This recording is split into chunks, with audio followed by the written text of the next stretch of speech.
Hello दोस्त। अभी से 1 आवर पहले मैंने वीडियो बनाया था जिसमें बताया था कि कोरिजेंडम का 7, 8, 9, 10 कंटिन्यूएशन में है और 9, 10, 8, 9, 10 मेनली रूप से सीसीए के लिए है। तो कुछ लोगों को बोले ऐसा नहीं है।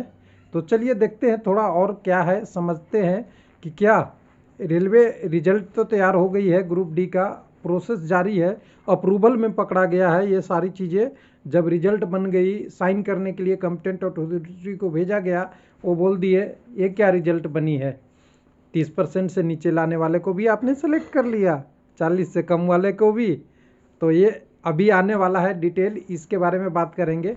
और एक चीज़ और बात करेंगे कि रॉ स्कोर को बदल कर परसेंटाइल स्कोर करेगा, फिर परसेंटाइल को बदल कर नॉर्मलाइजेशन स्कोर करेगा। यानी 2 बार नॉर्मलाइजेशन रेलवे क्यों करेगा, और 2 बार अगर करेगा तो डाटा मैनिपुलेट कितना होगा और कन्वर्सन कितना होगा और ट्रांसमिशन कितना होगा। यानी मान लीजिए किसी कैंडिडेट का रॉ स्कोर 40 है, हार्ड शिफ्ट है, परसेंटाइल से 100 हो जाएगा। 100 होने के बाद फिर नॉर्मलाइजेशन मार्क लाएगा, फिर हो जाएगा 50, 60, यानी पता ही नहीं चलेगा कि हुआ क्या। तो कुछ लोग कह रहे हैं ऐसा ही होगा, रेलवे को ऐसे ही करना पड़ेगा, मल्टीपल शिफ्ट है। तो देखिए ऐसे थोड़ी सी कन्फ्यूजन में नहीं कीजिए। हालांकि मैं जानता हूं कि 90% लोग पेपर कटिंग में विश्वास करते हैं, यानी उन्हें कंसेप्ट से नहीं मतलब है। हो सकता है कंसेप्ट कोई गलत बताए, सही बताए, लेकिन कंसेप्ट पहले समझना चाहिए कि कंसेप्ट से होता क्या है। कंसेप्ट से ये होती है कि सारी चीज़ें टेक्निकली सही निकलती है। यानी रॉ स्कोर, परसेंटाइल स्कोर, ऐसा कोई भी एग्जामिनेशन नहीं हमने देखा है आज तक हिस्ट्री में कि पहले रॉ स्कोर होगा, फिर परसेंटाइल स्कोर के रूप में नॉर्मलाइजेशन होगा, फिर नॉर्मलाइज मार्क्स किया जाएगा। हाँ, नॉर्मलाइज मार्क्स तो किया जाएगा, लेकिन स्पेशल कंडीशन में किया जाएगा, उसकी यहाँ पे डिस्कस करेंगे। तो देखिए कल का नोटिस आपने देखा ही, आज सुबह सुबह नोटिस आ गया है। 11-12 बजे के आसपास आया था नोटिस, 12-1 बजे के आसपास, जिसमें अमेंडमेंट के नाम से दिया गया था, जिसमें बोला था पैरा 7 तक तो पहले वाला ही नोटिस का रहेगा, उसके बाद से 8, 9, 10 होगा। और मेरे तरफ से 8, 9, 10 ये सीसीए कैंडिडेट स्पेशल है, कोई इसमें मुझे इशू नहीं है। जिनको इशू है उन्हें देखना चाहिए। मुझे तो लगता है सीसीए का है, नॉर्मल कैंडिडेट का नहीं है।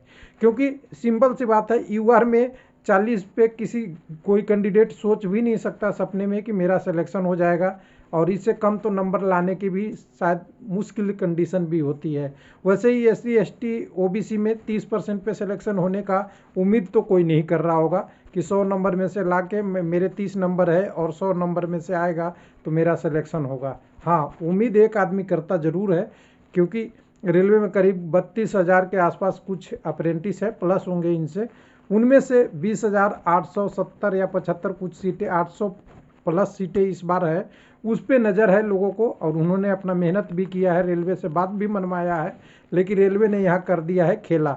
मैं पहला वीडियो बनाया था रेलवे लाइव एलपी चैनल पे, आपको डाला था, इसको बोला गया था खेला। खेला यही है कि जो पिछली बार के सीसीए का क्वालिफाई मार्क्स था वही इस बार भी रहेगा। परसेंटाइल में इनको उतना नंबर लाना पड़ेगा, परसेंटेज में सॉरी, यानी रॉ स्कोर लाना पड़ेगा 40, और ईडब्ल्यूएस और ओबी यूआर के लिए, ओबीसी और वगैरह एससी एसटी के लिए 30 लाना ही पड़ेगा। क्योंकि इससे नीचे लाते हैं तो आप एलिजिबल नहीं हैं। और कह दें कि जो कॉम्पिटेंट अथॉरिटी है जो साइन कर रहे थे रिजल्ट पे, उन्होंने यही डिस्कस किया कि जब आपने पैरा कितने में 14.1 में लिख रखा है, तो फिर इसको छूट देने की आपने नोटिस कब पारित किया। तो पैरा 14.1 क्या है, तो पैरा 14.1 के लिए हमें जाना पड़ेगा नोटिफिकेशन में। और हमेशा हम ऑलवेज विश्वास करते हैं कि टेक्निकली पे बात हो, सेंट्रलाइज नोटिफिकेशन का, कंप्यूटर आधारित परीक्षा, इसमें बहुत सारी चीज़ें लिखी है, लेकिन इसका संबंध केवल पैरा के ये वाला भाग से है, ये वाला से है। इसमें बोला गया है विभिन्न श्रेणियों में पात्रता हेतु अंकों का न्यूनतम प्रतिशत यूआर के लिए 40, ईडब्ल्यूएस के लिए 40, ओबीसी एससी एसटी के लिए 30 है। हालांकि मुझे लग रहा था कि एसटी का 25 है, क्योंकि एनटीपीसी में 25 था, या और पिछले एग्जाम में भी 25% था, इस बार 30 था, मैं ध्यान नहीं दिया था, मैं कोरिजेंडम में पढ़ा तो मुझे 30 ही लगा। अब एक कैंडिडेट को इतना लाना ही पड़ेगा। इसके अलावा केवल छूट किनको मिलेगा, 2% पीडब्ल्यूडी को। अब कुछ लोगों का एक पॉइंट था कि नॉर्मलाइजेशन होने या मेरा इन CBT यानी रेलवे का जो इंटरनल एग्ज़ाम है जो हमें CCA के दौरान मिला है उसका नंबर जोड़ना चाहिए। किस में हमें जोड़ना चाहिए तब मुझे ये मिले, तब सही है। लेकिन रेलवे ने बोला कि आपने जो NCBT का एग्ज़ाम लिया था वो तो नॉर्मलाइजेशन नहीं, आपको छूट मिली हुई है कि आपने रेलवे को मदद किया, रेलवे में आपने टेक्निकल ज्ञान अर्जित किया और रेलवे के आपने अप्रेंटिस किया है, तो आपको बेनिफिट तो दे रहे हैं, PT में बेनिफिट दे रहे हैं, आपको 1/3 मार्क्स भी जोड़ रहे हैं। लेकिन जो ये CBT हुआ है उसका 30% तो आप लाओ, कैंडिडेट हैं तो, और UR हैं तो 40% तो लाइए। ये वाला नंबर पे बात है, इसी का नोटिस है। उसी तरह 15 की पैरा की बात होगी तो 15 में क्या था, नॉर्मलाइजेशन का फार्मूला था। नॉर्मलाइजेशन के फार्मूला को बदल के क्या कर दिया गया है, आगे के लिए कर दिया गया है, मतलब वो आपका कर दिया गया है मानवीकरण को। पहले था नॉर्मलाइजेशन, इसको परसेंटाइल बेस नॉर्मलाइजेशन कर दिया गया है।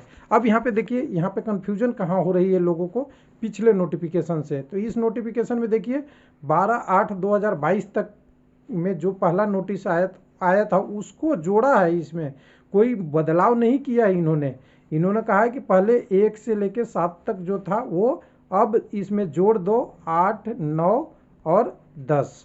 हालांकि यहाँ पे एक लाइन लिखना RRB ने भूल गया कि यहाँ पे जो हम अमेंडमेंट कर रहे हैं वो किसके लिए कर रहे हैं, CCA के लिए। क्योंकि आपको सीधा सा आपको दिखेगा CCA के लिए नहीं करते। तो यहाँ पे 3 नॉर्मलाइजेशन हो रहा है जो मैं थंबनेल में डाला हूँ। सबसे पहले देखिए, जो कैंडिडेट 30 या 40% जो अपने कम्युनिटी के हैं वो लाएंगे, उसके बाद उनका नंबर किस में बदलेगा, परसेंटाइल स्कोर में, और परसेंटाइल स्कोर बदलने के बाद फिर बदलेगा किनका, उनका नॉर्मलाइज मार्क में, जिसका कोई फॉर्मूला नहीं दिया हुआ है, खाली बेस शिफ्ट दिया हुआ है और बेस शिफ्ट के आधार पे क्वालिफाई होगा। लेकिन रेलवे ने एक जगह लिख दिया है कि आपकी क्वालिफाइंग मार्क्स भी उसी से देखा जाएगा, as well giving weightage mark of CCA भी दिया जाएगा नॉर्मलाइजेशन मार्क्स पे। यानी ये सिंपल सा पैराग्राफ अगर सही में बोले तो ये CCA के लिए डेडिकेटेड है। और कोई लोग कहे नॉर्मल का, तो मुझे तो बिलीव नहीं हो रहा है दोनों कंडीशन में। पहला कंडीशन ये कि कोई UR का, EWS का, OBC का, SC ST कैंडिडेट ये उम्मीद नहीं करता कि मैं 100 में से 40 या 30 नंबर लाया हूँ मुझे जॉब मिलेगा। कोई ऐसा है तो सोच लीजिए। लेकिन हाँ, CCA वाले कैंडिडेट करते हैं। दूसरा पैराग्राफ क्लियर लिख दिया है कि ये 2 बार नॉर्मलाइजेशन और 3 बार प्रोसेस चेंज केवल उन्हीं के लिए होगा जो CCA वाले कैंडिडेट होंगे, क्योंकि उनकी वेटेज देनी है CCA वाले कैंडिडेट का। और इस वेटेज को करने के लिए क्या होगा, बेस शिफ्ट माना जाएगा जो हाईएस्ट होगा। अब यहाँ पे लोगों का सवाल है कि शुड भी 70% और more than of the average shift. ध्यान दीजिएगा, 70% किसका, लोग सोच रहे हैं नॉर्मल कैंडिडेट का। यही तो कन्फ्यूजन है। 70% किसी भी नॉर्मल शिफ्ट का अटेंडेंस सही नहीं है। पूरे आप एग्ज़ाम निकाल लीजिए, कोई नहीं है। और 70% नहीं अटेंडेंस है, लेकिन 70% जिसमें CCA वाले भाग लिए हैं, या मान लीजिए कि उनकी अटेंडेंस 60% ही हो या 50% ही हो, जो सभी शिफ्टों में सबसे ज़्यादा होगा, more than the average of the all shift. यानी मतलब सभी शिफ्टों में सबसे ज़्यादा जो CCA वाले कैंडिडेट होंगे उन्हीं का बेस शिफ्ट का हाईएस्ट मीन लिया जाएगा। उस हाईएस्ट मीन पे नॉर्मलाइजेशन मार्क्स निकाला जाएगा। क्योंकि नॉर्मलाइजेशन मार्क्स इसलिए निकाला जाएगा क्योंकि उनकी वेटेज ऑफ CCA यानी जो स्कोर है, जो मैं शुरू से कहते आ रहा हूँ, CCA वाले कोई सुन नहीं रहते मुझसे, मुझे तो उल्टा ही बोलते हैं लोग। पता नहीं क्या मेरे साथ दुर्भाग्य है या सौभाग्य है कि अगर YouTube पे 1 लाख चैनल है तो 1 लाख में से एक अकेला मैं पड़ जाता हूँ। शायद ये मेरी कमजोरी है या दुर्भाग्य है, जो भी है, क्योंकि मैं पेपर कटिंग वाला बात नहीं करके, गोल मोल बात करके नहीं निकलना चाहता, थोड़ा सा टेक्निकली देता हूँ। तो CCA वाले ने क्या बोला था, CCA वाले ने कैंडिडेट ने बोला था कि आप जो बता रहे हैं वो गलत है। 1/3 स्कोर लिया जाएगा किसका और 2/3 किसका लिया जाएगा। अब ये दोनों का जोड़ेगा तो वो वेटेज के आधार पे ही तो जोड़ेगा, किसका वेटेज है, कितना आसाद है, बेस शिफ्ट क्या है, तभी तो ये जुड़ेगा, तब एक जगह उन स्कोर कैलकुलेट होगा। क्योंकि 2 एग्ज़ाम एक एग्ज़ाम जो आज से 5 साल 10 साल पहले या 2 साल या 1 साल पहले और कम से कम 4 साल जब से वैकेंसी आई है उससे पहले आपने CCA कंप्लीट कर लिया है और एक 4 साल बाद एग्ज़ाम है, दोनों का स्कोर एक मंच पे लाना है, एक टेबल पे लाना है, एक स्कोर में बनाना है। इसके लिए ये ज़रूरी है क्या, आपकी बेस शिफ्ट का स्कोर और नॉर्मलाइजेशन मार्क्स। यानी सिंपल सी बात करें तो नॉर्मल कैंडिडेट का प्रोसेस ये रहेगा, पहला मैं नॉर्मल लिख देता हूँ और दूसरा लिख देता हूँ CCA। थोड़ा सा हो सकता है मेरा एक्सपीरियंस कम हो, कुछ अच्छे एक्सपीरियंस वाले और अच्छे तरीके से बता सकते हैं। नॉर्मल कैंडिडेट का स्कोर रहेगा रॉ मार्क्स, यानी raw marks with UR EWS 40% raw marks और OBC वगैरह वगैरह 30% मार्क्स। CCA के लिए भी ये रहेगा, रॉ मार्क्स UR वगैरह 40 और 30% दोनों का लाना पड़ेगा। उसके बाद जब इनका होगा तो यहाँ पे क्या बनेगा, इनका बनेगा percentile base score, percentile score. उसके बाद इनका बन जाएगा मेरिट। ठीक है, अब इधर वाले कैंडिडेट का क्या होगा, 40% के बाद जो इनका स्कोर आएगा, इसके बाद इनका निकलेगा परसेंटाइल स्कोर। परसेंटाइल स्कोर जो बनेगा उस पे बनेगा इनका नॉर्मलाइज मार्क्स, किसके टर्म में, जो आपने NCVT एग्ज़ाम में लाया है और दूसरा किस में लाया है, जो आपने अभी CBT में लाया है। दोनों का मिला के नॉर्मलाइज स्कोर और CBT का स्कोर का जो आपका बेस शिफ्ट है वो माना जाएगा 70, या सबसे ज़्यादा वाले कैंडिडेट जो CCA वाले होंगे उस शिफ्ट का मीन को आपका स्टैंडर्ड माना जाएगा। उसके टर्म में आपका नॉर्मलाइज करके NCVT के स्कोर के साथ जोड़ के आपका तब मेरिट बनेगा।